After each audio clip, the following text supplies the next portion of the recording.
تو کیونکہ عقیدت، اندھی عقیدت انسان کو بعض کا اس درجے تک لے جاتی ہے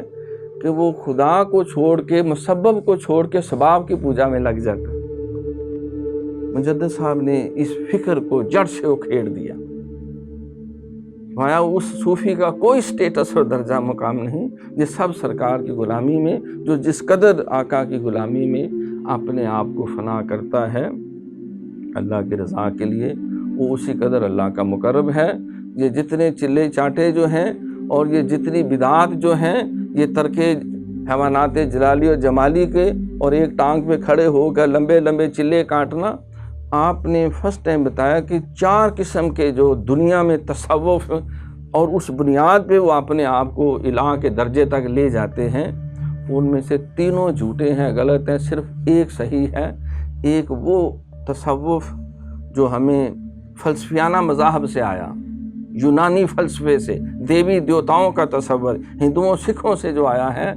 اس کا اسلام میں کوئی سٹیٹس نہیں ہے۔ اور وہ تصوف جو الہامی مذاہب والوں نے دیا ہے، جس میں کہیں 3 خدا ہیں، کہیں 2 خدا ہیں،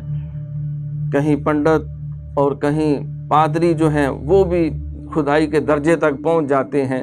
اور وہ بھی گناہ بخشوانے کے سرٹیفکیٹ دینا شروع کر دیتے ہیں، اور نیکیوں کی جنتیں بانٹنے کے وہ سرٹیفکیٹ تقسیم کرتے پھرتے ہیں۔ تو اسلام کے اندر اور وہ جو جوگیانہ ان کا نظام ہے، سال ہر سال وہ اپنے آپ کو خانقاہوں میں